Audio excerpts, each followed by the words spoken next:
Évangile de Luc, chapitre 20. Un de ces jours-là, comme Jésus enseignait le peuple dans le temple et qu'il annonçait la bonne nouvelle, les principaux sacrificateurs et les scribes, avec les anciens, survinrent et lui dirent : « Dis-nous par quelle autorité fais-tu ces choses ? Ou, qui est celui qui t'a donné cette autorité ?» Il leur répondit : « Je vous adresserai aussi une question. Dites-moi, le baptême de Jean, venait-il du ciel ou des hommes ? » Mais ils raisonnèrent ainsi entre eux. Si nous répondons du ciel, il dira : « Pourquoi n'avez-vous pas cru en lui ? » Et si nous répondons des hommes, tout le peuple nous lapidera, car il est persuadé que Jean était un prophète. Alors ils répondirent qu'ils ne savaient d'où il venait. Et Jésus leur dit : « Moi non plus, je ne vous dirai pas par quelle autorité je fais ces choses. » Il se mit ensuite à dire au peuple cette parabole. Un homme planta une vigne, la ferma à des vignerons et quitta pour longtemps le pays. Au temps de la récolte, il envoya un serviteur vers les vignerons pour qu'il lui donne une part du produit de la vigne. Les vignerons le battirent et le renvoyèrent à vide. Il envoya encore un autre serviteur, ils le battirent, l'outragèrent et le renvoyèrent à vide. Il en envoya encore un troisième. Ils le blessèrent et le chassèrent. Le maître de la vigne dit : « Que ferai-je ? J'enverrai mon fils bien-aimé, peut-être auront-ils pour lui du respect. » Mais quand les vignerons le virent, ils raisonnèrent entre eux et dirent : « Voici l'héritier, tuons-le, afin que l'héritage soit à nous. » Et ils le jetèrent hors de la vigne et le tuèrent. Maintenant, que leur fera le maître de la vigne ? Il viendra, fera périr ses vignerons, et il donnera la vigne à d'autres. Lorsqu'ils eurent entendu cela, ils dirent : « À Dieu ne plaise. » Mais, jetant les regards sur eux, Jésus dit : « Que signifie donc ce qui est écrit ?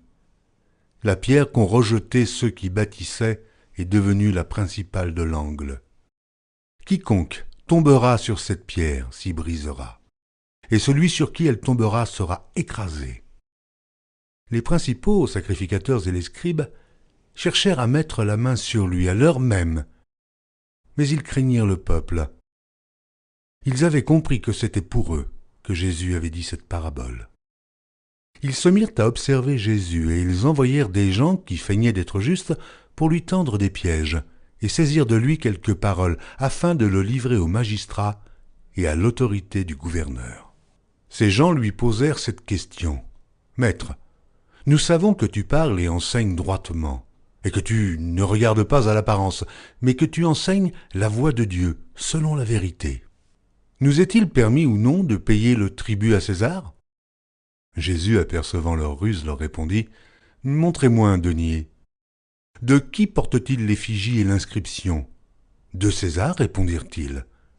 Alors il leur dit : « Rendez donc à César ce qui est à César, et à Dieu ce qui est à Dieu. » Ils ne purent rien reprendre dans ses paroles devant le peuple, mais, étonnés de sa réponse, ils gardèrent le silence. Quelques-uns des Sadducéens qui disent qu'il n'y a point de résurrection s'approchèrent et posèrent à Jésus cette question : « Maître, voici ce que Moïse nous a prescrit. Si le frère de quelqu'un meurt, ayant une femme sans avoir d'enfant, son frère épousera la femme et suscitera une postérité à son frère. Or il y avait 7 frères. Le premier se maria et mourut sans enfant. Le second et le troisième épousèrent la veuve. Il en fut de même des 7 qui moururent sans laisser d'enfant.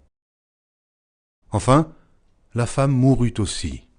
À la résurrection, duquel d'entre eux sera-t-elle donc la femme ? Car les 7 l'ont eue pour femme. » Jésus leur répondit : « Les enfants de ce siècle prennent des femmes et des maris. Mais ceux qui seront trouvés dignes d'avoir part au siècle à venir et à la résurrection des morts ne prendront ni femme, ni mari. Car ils ne pourront plus mourir, parce qu'ils seront semblables aux anges et qu'ils seront fils de Dieu, étant fils de la résurrection. Que les morts ressuscitent, c'est ce que Moïse a fait connaître quand, à propos du buisson, il appelle le Seigneur le Dieu d'Abraham, le Dieu d'Isaac et le Dieu de Jacob. Or Dieu n'est pas Dieu des morts, mais des vivants, car pour lui tous sont vivants. Quelques-uns des scribes, prenant la parole, dirent « Maître, tu as bien parlé. » Et ils n'osaient plus lui faire aucune question. Jésus leur dit « Comment dit-on que le Christ est fils de David ?» David lui-même dit dans le livre des psaumes « Le Seigneur a dit à mon Seigneur, assieds-toi à ma droite, jusqu'à ce que je fasse de tes ennemis ton marchepied. » David donc l'appelle Seigneur. Comment est-il son fils? Tandis que tout le peuple l'écoutait, il dit à ses disciples « Gardez-vous des scribes, qui aiment à se promener en robe longue, et à être salués dans les places publiques, qui recherchent les premiers sièges dans les synagogues et les premières places dans les festins, qui dévorent les maisons des veuves et qui font pour l'apparence de longues prières. Ils seront jugés plus sévèrement.